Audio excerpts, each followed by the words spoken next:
With Notebook now, in fact, I was just doing this today, I have an archive of old letters that were written to Ben Franklin, grainy old image of French handwriting, and I can put those into a notebook and I can say, organize these chronologically and summarize each of the notes in English. And it'll do it in 10 seconds. Seriously.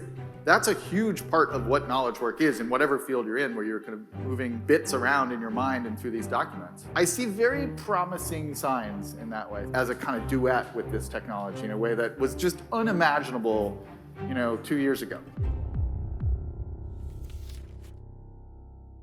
The author of literally 15 books, many of them best-selling New York Times best-selling books. He's a writer and author, but he is now the editorial director of Google Labs. And Google Labs is an important piece of Google's kind of whole AI ecosystem. And they came up with this thing called NotebookLM, which some of you may have heard about. Oh, I hear a few whistles. He did I think it was a cover story of New York Times Sunday Magazine in the spring of 22. ChatGPT 3.5, generative AI came out in November of 22, and he basically said what? In the summer of 21, I'd seen an interview with Greg Brockman from OpenAI, in which he kind of demoed some of GPT-3, which was the model before ChatGPT. Brockman said this interesting thing in this interview. OpenAI was shifting to this interesting hybrid structure that was going to be part for-profit and part non-profit, which turned out to be kind of a big deal many years later. But at the time, I was in the audience wearing my journalist hat, and I was like, oh, nobody knows about this interesting. Everybody knows about GPT-3, but nobody knows about this interesting new hybrid structure. And that was Sam Altman in the back there throwing a glass. And so I went to the Times Magazine. I said, hey, I want to write a piece not really about the AI side, but about the org chart, basically over at OpenAI. And for some reason, they said, go ahead and do that. And so I got access to GPT-3, which wasn't publicly available at that point, in October of 21. And I was like, I at least have to know how this thing works. And I sat down with it. I remembered so vividly. It was like the first time I saw the web in 93, 94, very similar. Got access to GPT-3 and was like, oh shit, this is so much bigger than I realized. And I'll mention this org structure thing in my piece, but I'm gonna write a 10,000 word piece about how computers are mastering language in a true, almost innate way.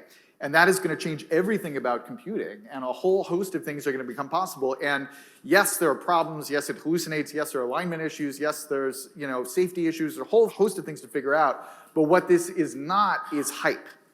That was what was clear to me, is that we have to take this seriously. The one mistake you can't make is just say, oh, that's just stochastic parrots, that's just autocomplete on steroids, it's not real. So I wrote this piece, came out in April of 2022, that basically was making that argument. And it was literally the most controversial piece I've ever written in my life. I'm very proud of that piece, but I did not enjoy a second of it being out in the world, because Twitter was filled with people being like, oh, Stephen Johnson fell for the hype. It's so naive. He just doesn't understand this stuff. It's not real. So it was actually kind of a low point in my career in a way. But there were two people at Google Labs, which had been newly kind of respawned inside of Google. Clay Bavor, who's since left, and Josh Woodward, who now runs Labs and Gemini app. And they'd been reading my stuff for years. They knew about my obsession with tools for thought and augmenting human intelligence and all that stuff. And they'd read this article. And apparently Clay turned to Josh and was like, maybe we could get Stephen come and give an inspirational speech here at Labs. And Josh was like, maybe we could call up Stephen and say, would you like to build your dream writing and research tool that you've been kind of chasing your whole life with a bunch of really smart people here in Labs using our language models? And so they just called me out of the blue and said, hey, long-time reader, first-time caller or whatever, would this be interesting? And because I'm not an idiot, I was like, yes, I would like to do that. And I don't know, here we are. Thanks to the amazing cast of characters who helped out. Explain what it does. Yeah. How many people have used NotebookLM in this room? Yeah. That's cool. My gosh, okay. That's really cool. Early adopters. That's so neat. The core idea is that you would not just be having a chat with a general purpose model, but you would always be grounding, in the language that we tried to develop, the model in whatever documents you provided. And so you weren't just saying hey, you know a little bit about everything, ChatGPT. You would say, hey, I'm working on this particular project. For me, it was I'm an author researching this book. Here's my research material. I want you, the AI, to answer all my questions based on this material. I want you to stick to the facts in this material.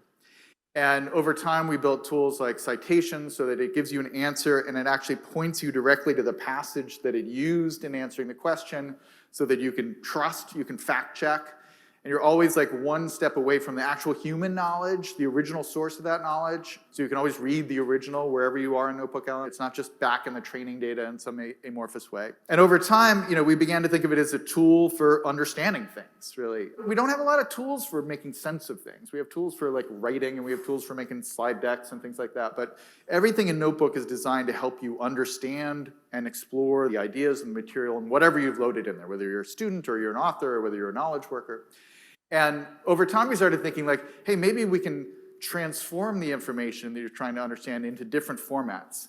And that's when, about 8 months ago, a team inside of Labs that was working on a separate project, some of whom I think may be here, came up with this idea of like, what if you could turn your sources into a simulated podcast conversation between two AI hosts? And that became this thing, Audio Overviews, which is the most viral thing I've ever been involved with in my life. Like, there was a whole skit on Saturday Night Live making fun of us. Like, that's how crazy it got. Those of you who've heard it, there's an immediate feeling of like, wow, that's an amazing, kind of, it's a bit like hearing Siri for the first time. You're like, that really sounds like a human, except it's two people in conversation. And one funny story is we added this feature a few months after we launched it, where you can kind of call into the show. And they talk for like 15 minutes normally. Their whole program is to pull out the most interesting ideas from your material, whatever that material is, and explain it to you and kind of turn it into an interesting story or an interesting set of anecdotes, and just make anything interesting is kind of one of the slogans we have. And we added this interactive feature, and this is like one of those crazy AI moments. It turned out that when you called in to the show to ask a question, you can kind of interrupt them and say like, hey, I'd like to hear more about Thomas Edison, actually. And they're designed to kind of be like, oh, sure, we'll answer that question for you. But it turned out when you did that in the first version of this, the host sounded a little bit irritated that they'd been interrupted. So the tone was like, yeah, I mean, we were going to get to that later in the show, but I guess we could talk about it now. And so we literally had on our roadmap of bug fixes was what we called friendliness tuning, to just make the host less jerks. It's a weird world we're in. So you write books. You've designed this tool to write books. And when I was talking to him before, I said, well, how much more productive would it make you? And you said, well, it's about 10 to 100 times more productive in writing a book. Explain to people, what do you meant by that? 100 times more productive. I've written 15,000 books over the last 3 years since I've been at Google. It's incredible. But even 10 times more productive. So what I meant, that's not entirely true. Okay. What I was saying is that there are certain parts of the workflow of being a nonfiction author, in my case, where there are things that Notebook does that are genuinely 10 to 100 times faster. And I'll give you one example. I write oftentimes historical nonfiction. And one of the things you do when you're kind of managing historical nonfiction is you're managing a timeline, right? There's a lot of events happening. Last book that I wrote, Infernal Machine, was like multiple threaded narratives going over 60 years. And so just keeping track of when each event happened in the sequence and where everyone was on the timeline is very hard. So I would spend hours and hours and hours, because that was built out of like literally like 500 separate newspaper articles that were part of the research for that book, just trying to like get the timeline right. With Notebook now, in fact, I was just doing this today, I have an archive of old letters that were written to Ben Franklin in French in the 1780s that are just raw scans of the handwriting, that some of which have dates. They have not been OCR'd, so it's just a grainy old image of French handwriting. And I can put those into a notebook, and I can say, organize these chronologically and summarize each of the notes and explain what it is in English. And it'll do it in 10 seconds. Seriously. At an incredible level of accuracy with citations, all that kind of stuff. So you're trying to write your biography of Ben Franklin, and you're like, I have all this stuff in French that I don't understand, and it's all disordered, and I want to know what's happening in there. How long would that take you to do? Like, a week, infinity, if you don't speak French? And it's the worst part of the work that you have to do, right? So that's not the intellectual creative part of it. That's just like understanding what is there in the core text part of the work. And so Notebook just dramatically increases the speed with which I can do things like that. How applicable do you think what you're doing there is to all knowledge workers? And do you think we can start calculating like anyone in knowledge work will be twice as productive or 3 times. To the extent that your work as a knowledge worker involves synthesizing information that is scattered across multiple documents, 300 open tabs like we all have on our browsers, and trying to find that information and remember that information, that's a huge part of what knowledge work is in whatever field you're in, where you're kind of moving kind of bits around in your mind and through these documents. And so I just think that these tools, if we have the right UI for them, which is what we're really trying to do with Notebook as well, there's underlying AI, but also there's the surface that you use to kind of interact with it, and chat is only a part of that. That just feels like a very general purpose kind of problem to solve. In the early days of Notebook, we would often get kind of like, who is it for? What's the target? Is this for students? Is this for like nonfiction authors? Like pick a lane, you know? And we were always like, we don't really want to pick a lane. It feels like a pretty broad avenue, like that, you know, lots of different lanes are going to be, you know, useful. We think it's a pretty big market. You've written several books, and I just want to say many great books, but one was They're all where so good. where good ideas come from. Yeah. About how do we innovate? What is the impact of AI on innovation, particularly if we're heading into 25 years of crazy big challenges? One of the things that was important in Good Ideas is connecting across disciplines. The whole history of innovation is about that kind of cross-pollination between fields. I think that's one of the places I spend a lot of time in my interactions with Notebook, trying to figure out how capable is it of making those kinds of connections. And a big thing that I often ask, which I think is just amazing that we can ask a computer this, is like I'll load up a bunch of information and I'll say, what is the most surprising fact in this information?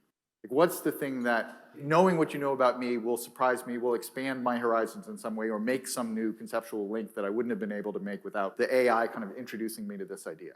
And I see very promising signs in that way. So I'm starting to use it more as a creative augmentation tool and not just like organize my timeline for me. So I have a new notebook called The Next Book. And I just fill this with documents where I'm kind of like, hey, maybe I'll write about the gold rush, or maybe I'll write about the anti-nukes movement in the 1960s, or maybe I'll write about this, and it's just filled with this stuff. And I'll just sit down and be like, so if I did write about the anti-nukes movement in the 60s and 70s, what would be the opening scene?